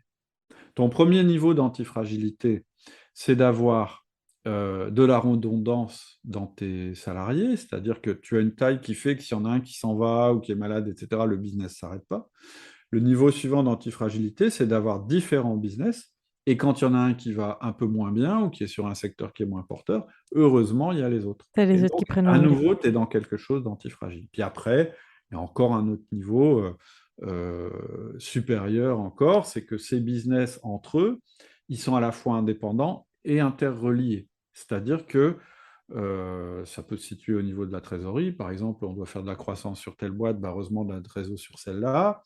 Est-ce qu'on le fait? Bah oui, parce qu'en fait, ça ne met pas en péril l'ensemble. C'est un deuxième concept d'antifragilité qui est Mmh. la stratégie des haltères, hein, Tout c'est-à-dire à de fait. jamais prendre un risque qui mette en danger l'ensemble de ton business. Et ça, on le retrouve à toutes les vies d'entrepreneurs. Mmh. Tu vois, par exemple, la stratégie des haltères, quand on est une petite boîte, c'est de se dire, est-ce que si je recrute cette personne, je peux supporter qu'elle soit là dans ma boîte pendant 3 mois ou pendant 6 mois sans que ma boîte soit ruinée. Mmh. Tu vois, Mmh. c'est pour mesurer ton risque. Si tu te dis, bah non, non, non, il faut que ce soit rentable dès le premier mois, eh ben, n'embauche pas. Si tu Oui. vois que ta tentative, même si elle est infructueuse, tu vas survivre 6 mois, faut peut-être le faire. Oui, après, on part dans le questionnement de l'investissement. Ouais. C'est juste une question, juste entre guillemets, qui est pas si En, simple, mais En fait, elle est assez simple d'investissement. Mm. si tu remontes au niveau du concept. Mm. C'est quoi un bon investissement? C'est quelque chose qui, si jamais il ne fonctionne pas, ne met pas en péril ta boîte, mais s'il fonctionne, t'apporte beaucoup plus que C'est ce que ça. tu as misé au départ. C'est-à-dire qu'il y a une asymétrie entre le risque et le risque de se planter et le risque de gain, ou la chance Oui, que ça rapporte beaucoup. complètement. Dans ce sens-là. Et tout l'intérêt de la trésor, on n'en a pas trop parlé, mais Ouais. qui te permet en fait d'aller, entre guillemets, chercher ce risque et ce gain aussi en cas de réussite. Bah, la trésor, ça te rend antifragile. Complètement. C'est tes réserves. Et voilà, si tu as de l'endettement, tu es fragile. Si tu as de la trésor, tu es antifragile. Un exemple que j'ai, nous, on est rentré sur mes boîtes en dur parce que la partie outils manager n'a pas du tout été affectée, au contraire, Oui, par la crise du oui. Covid. On avait de la trésor en entrant dans la crise et on avait aussi de la trésor quand on est rentré dans le moment des pénuries. Mm. Et donc, on s'est dit, on va stocker, plutôt que ça reste sur un compte en banque qui ne rapporte pas grand-chose, on va faire beaucoup de stock. Et donc, la crise de la pénurie, finalement, nous a fait nous développer, puisque dans notre petit milieu Mm. où on opère, on était les seuls à avoir du stock. Ah, Et, bon, donc- ouais, ok. et on a pu soutenir nos clients, etc., etc. Donc Ouais. oui, je confirme, c'est sûr, hein, vaut mieux être riche que pauvre. Oui. Mais voilà, après, l'argent, c'est pas... Enfin, voilà, le but, c'est quoi? C'est quoi le but? Non, mais complètement. Mais en tout cas, à l'échelle de l'entreprise, c'est hyper intéressant de le voir comme ça. Enfin, c'est comme ça qu'il faut le voir en quelque sorte, quoi, parce que c'est cette trésorerie qui va vraiment te permettre d'aller aux prochaines étapes sans. Sans dépendre de quelqu'un Voilà. d'autre. Et je dirais qu'à ce titre, les infopreneurs, ils ont un cadeau empoisonné. Mm. Puisque moi, je suis arrivé dans l'infoprenariat après avoir racheté des boîtes, etc. Ouais, C'est quoi le cadeau empoisonné d'un infopreneur? C'est qu'on peut gagner de l'argent directement, quasiment sans rien ouais. dépenser. T'as pas besoin Donc, de ça, stock ni rien. voilà, Mm. tu démarres, tu fais ta première mission, boum, tu rentres de C'est l'argent. ça. Et ça, c'est incroyable par rapport aux autres entreprises où il faut d'abord mettre de l'argent pour mettre du stock. Et, je veux dire, tu ouvres un restaurant, avant que les gens payent le repas, Mm. faut avoir stocké la bouffe, faut avoir payé le loyer, faut avoir Tout à dépensé fait. l'énergie, etc. Donc, formidable. Pourquoi je dis empoisonné? C'est parce que du coup, ça n'apprend absolument pas à gérer la trésorerie. Mm. Et donc, très vite, un autre risque classique chez les infopreneurs, tu en évoquais un tout à l'heure qui est je recrute, mais en fait, ça me donne encore plus de. Enfin, le premier risque, c'est la roue du hamster. Le deuxième risque, c'est quand j'embauche, en fait, je me rends compte que je dois manager. Donc, en fait, finalement, ça me prend plus de temps et je m'en sors pas. Le troisième risque, c'est la pub, c'est-à-dire, je dois pour pouvoir alimenter ma machine, j'ai beaucoup de frais en pub et un Mm. jour, ça me rattrape, etc., etc. Oui, complètement. Oui, oui, cette non-maîtrise de la trésorerie, en fait, je crois qu'elle engendre, moi, ce que je vois, c'est beaucoup de palpitations euh, assez fortes chez beaucoup d'infopreneurs qui, en effet, ont une grosse rentrée d'argent Ouais, ou ont beaucoup d'entrées d'argent. C'est très bien, hein, c'est bon signe. Le chiffre d'affaires est un indicateur très intéressant. bien Mais sûr. c'est vrai que on ne sait pas toujours quoi en faire. On nous a pas appris, dans l'infoprenariat, on n'a pas eu cette culture un petit peu de la gestion de la trésor, etc. Donc, c'était bien de le rappeler, de le rappeler Ouais, aujourd'hui. ouais. Ouais, ouais, il y a quand même une charge. Moi, j'ai découvert ça. Moi, je fais pas beaucoup de pub, mais je me suis rendu compte que ça peut être un gros poste, c'est la pub. Et là, en Oui, l'occurrence, tu payes avant de voir. Et quand tu payes et que oui, ça, et que tu vois pas, faut quand même avoir prévu ton coup. c'est ça. Jamais dépenser un truc qui puisse mettre en péril votre boîte, hein. Vraiment, vraiment. Mm. Ça, c'est un concept antifragile très simple, mais qui est Oui, dur à suivre. j'ai même envie de dire, c'est même au-delà de l'entreprise, en vrai, même dans la gestion perso, c'est un Ouais, bon ouais, conseil. c'est clair. Bah oui, mais souvent, justement, moi, c'est ce qui m'a toujours étonné, c'est que des gens très, je dirais, très sensés dans leur vie personnelle, dans la vie, quand ils arrivent en entreprise, ils perdent tous leurs bons principes de, Mm, de grand-père et de grand-mère qui fonctionnent quand même pas je mal. vois. Un immense merci pour cet échange. Je crois qu'on a fait à peu près le tour. Tu sais, depuis tout à l'heure, je regarde un petit peu mes questions. Je me dis, OK, ça on a traité, ça on a traité, Il ça y a on a peut-être des trucs traité. qu'on n'a pas vus, hein. Il y a peut-être des petites choses qu'on n'a pas vues. Alors attends, je reprends mes petites notes. On a parlé du piège de l'entrepreneur, du mythe des revenus passifs, de la taille idéale de l'entreprise. On n'a pas parlé en effet de la valeur d'une boîte où le dirigeant est indispensable. En effet. Ouais. Euh, alors ça, en plus, c'est une question, je pense qu'on va prendre quelques minutes dessus. C'est une question d'autant plus intéressante que chez l'infopreneur, on a beaucoup de business models qui sont basés sur le personal branding Mm. et où finalement le dirigeant est absolument nécessaire au bon fonctionnement de la boîte, ne serait-ce que pour l'image en fait. Souvent, c'est lui le produit. Mm. Et il y a beaucoup d'infopreneurs qui ont cette difficulté. Alors, il y en a qui ont cette volonté de se sortir, mais ils savent pas comment parce qu'il y a le problème du personal branding. Mm. Et il y en a d'autres qui ont cette difficulté aussi de mindset, de bah oui, mais non. Enfin, j'ai pas envie de me sortir de la boîte. Est-ce que tu peux nous faire un petit topo là-dessus? C'est quoi ta vision justement de ce point de vue-là? Bah, en fait, ça rejoint le deuxième switch dont j'ai parlé, qui est travailler sur sa boîte plutôt que dans sa boîte. Mhm. C'est une première étape. Après, clairement, hein, dans le monde de l'infopreneuriat, et je m'inclus, effectivement, il y a cet aspect d'image et de personal branding Mm. qui est important. Mais ça ne veut pas dire que vous devez être au four et Bon, au moulin. Ça ouais. veut juste dire que il faut que ce que votre boîte produise soit cohérent avec votre business de poche. C'est-à-dire que oui, l'image est importante.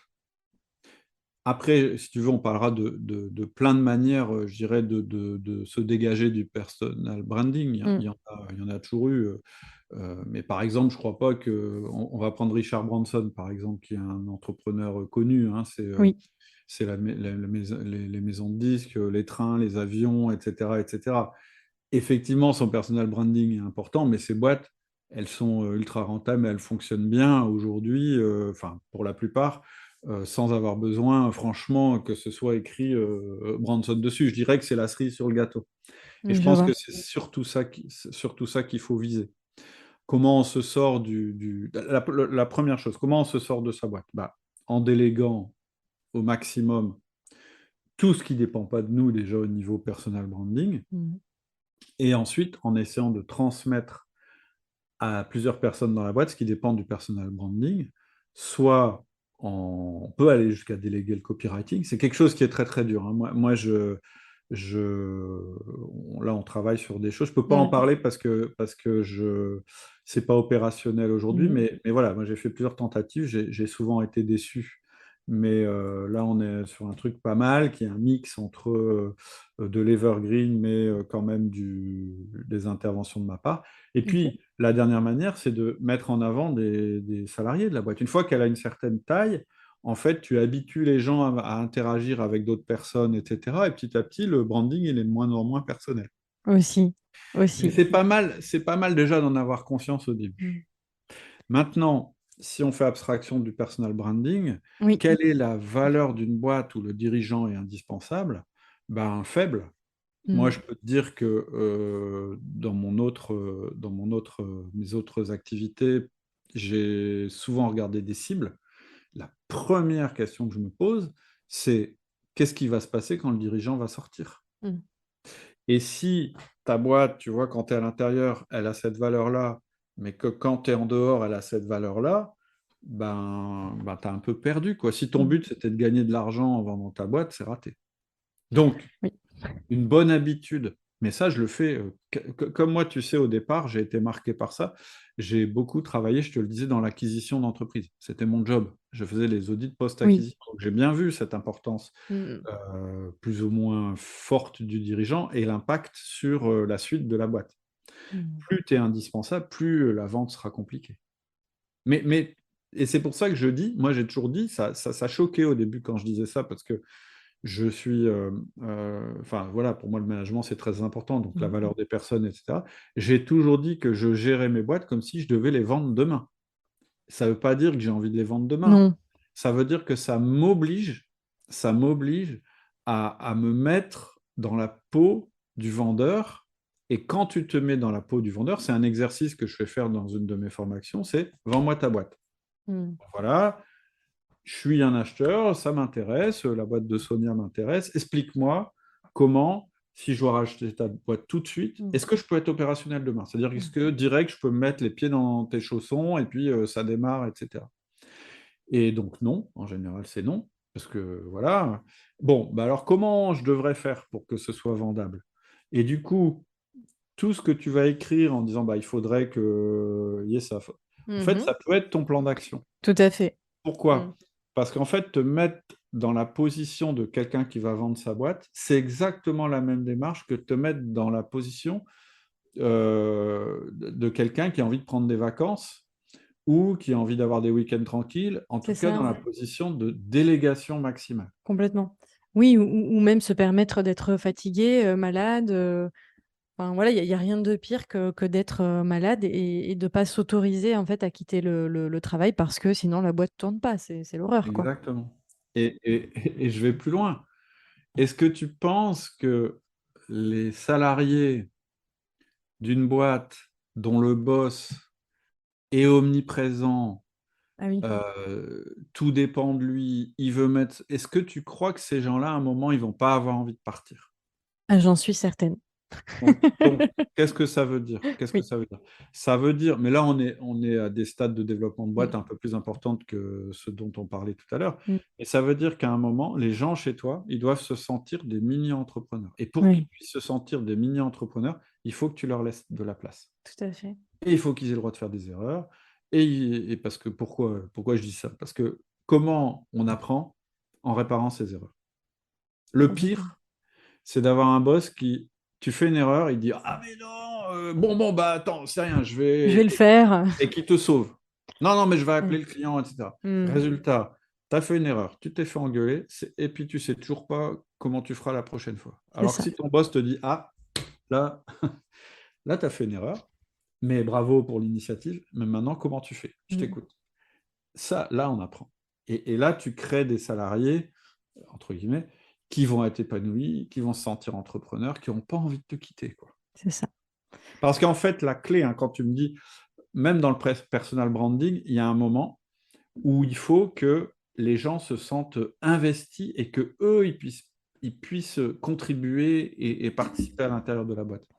C'est ça la Complètement. voie pour sortir du personal branding. Après, est-ce qu'il faut changer de nom? Est-ce qu'il faut qu'on voit plus ta tête, mais la tête de ton nez et pas... On s'en fout.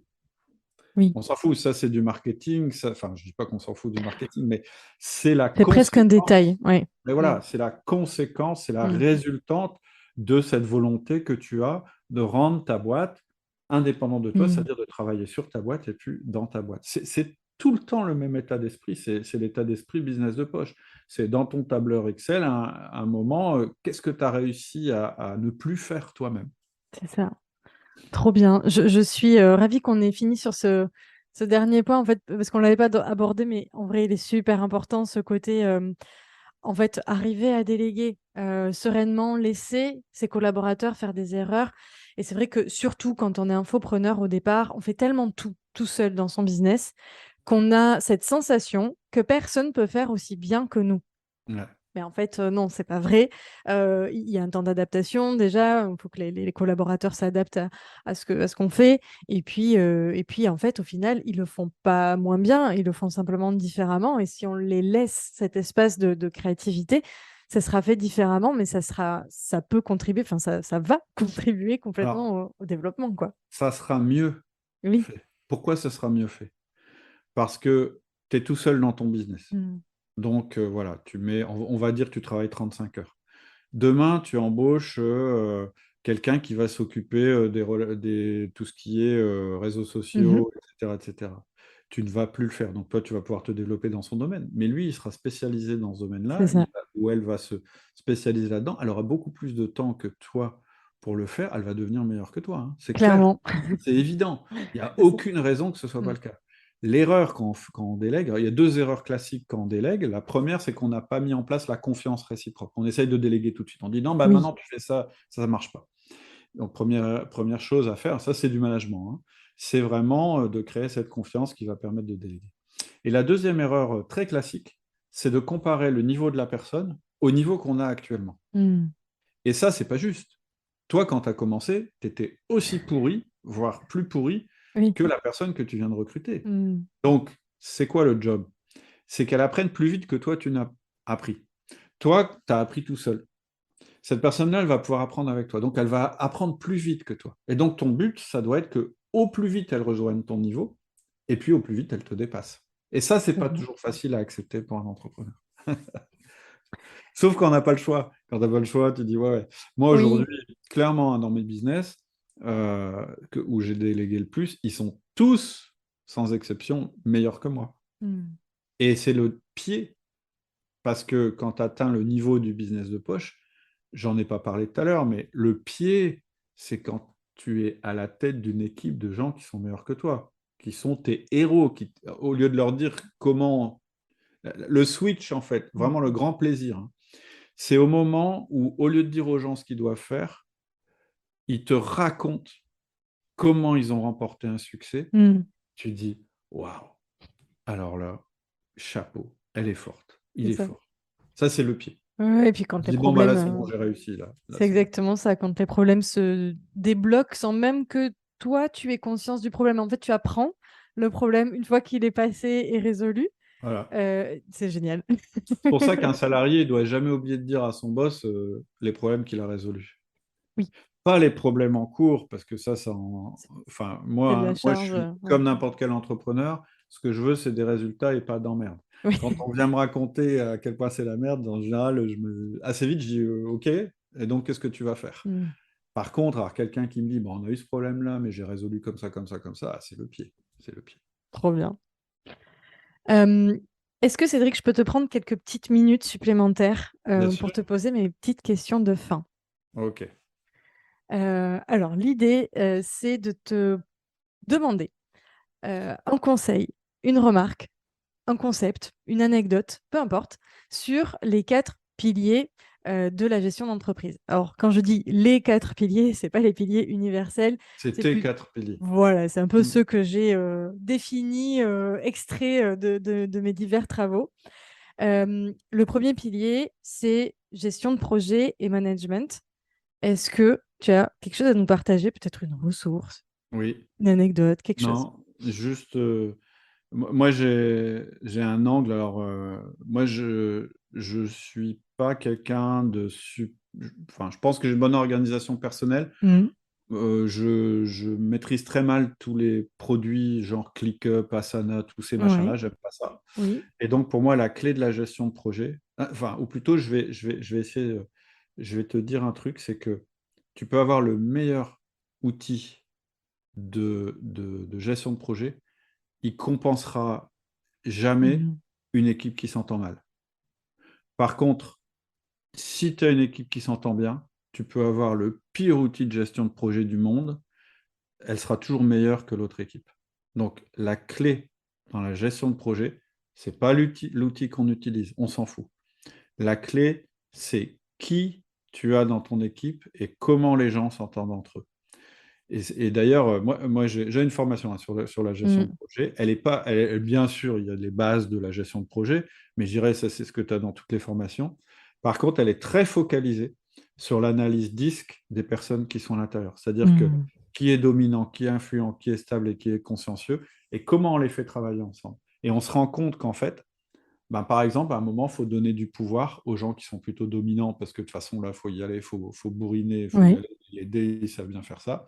Par moment, il faut donner le pouvoir aux consciencieux, parce que là, il faut border, etc. Et pour moi, c'est ça la meilleure gestion de projet, c'est d'avoir l'équipe qui s'entend le mieux possible, qui a envie de bosser pour le projet. trop bien. J'adore. La réponse, gestion de projet, bah, c'est l'humain. Ça me va. Parfait. En même temps, je suis cohérent, Exactement. Deuxième pilier, recrutement et délégation. hein. Bah, délégation, on en a un petit peu parlé tout Mm. à l'heure. C'est ce que je te dis,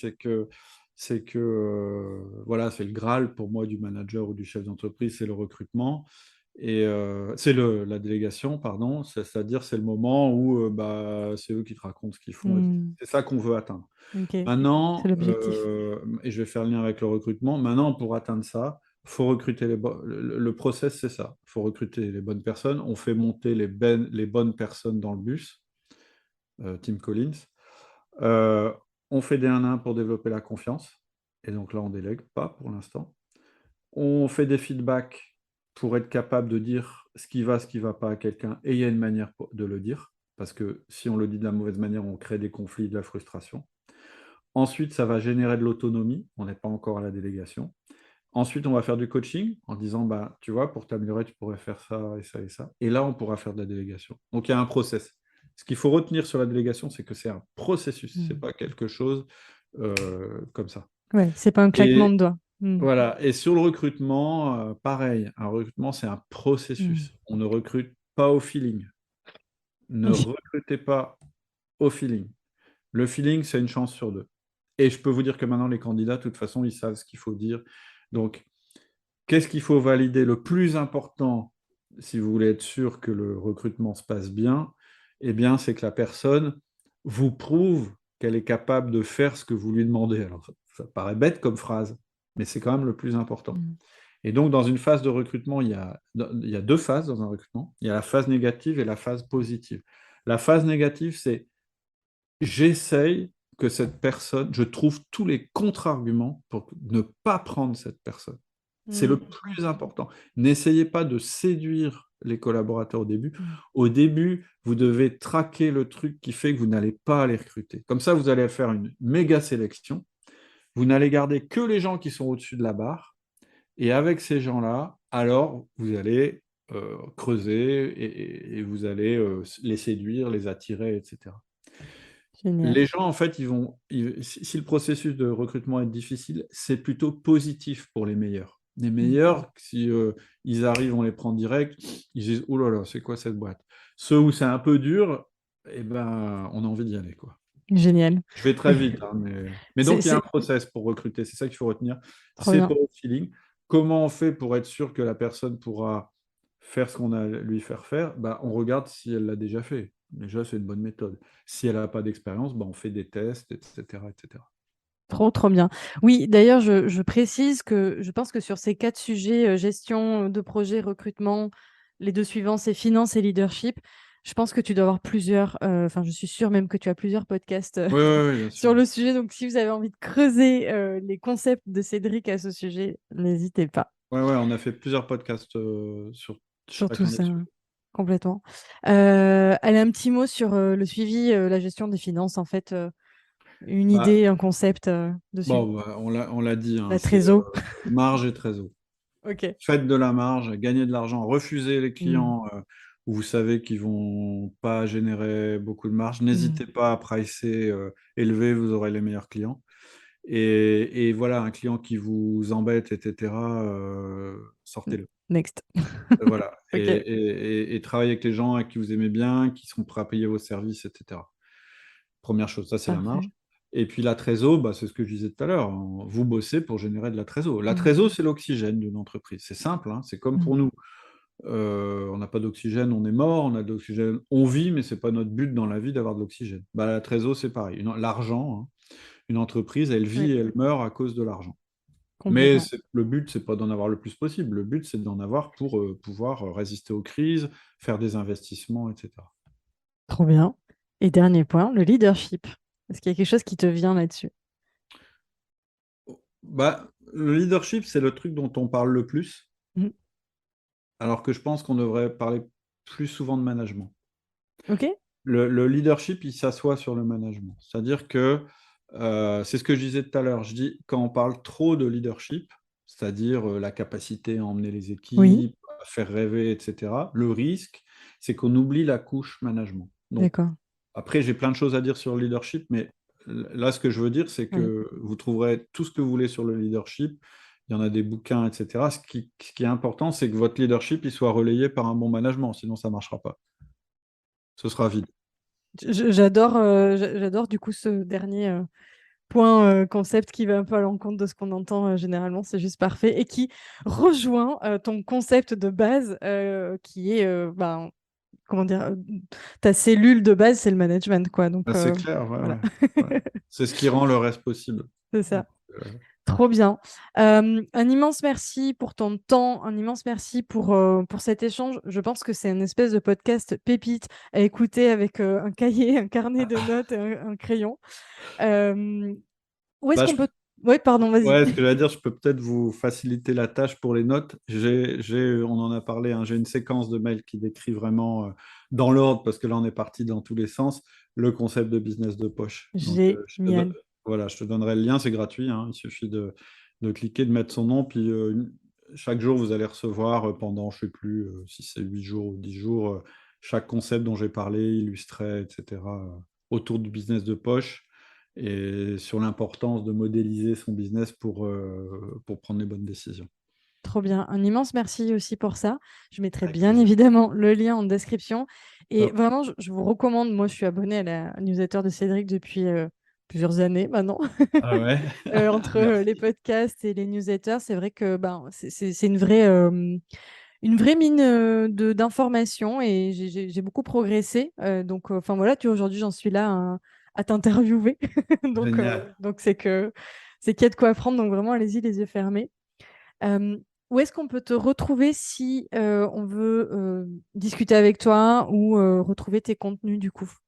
Bah, en fait, si vous voulez discuter avec moi, j'ai un mail, donc cédric@outildumanager.com.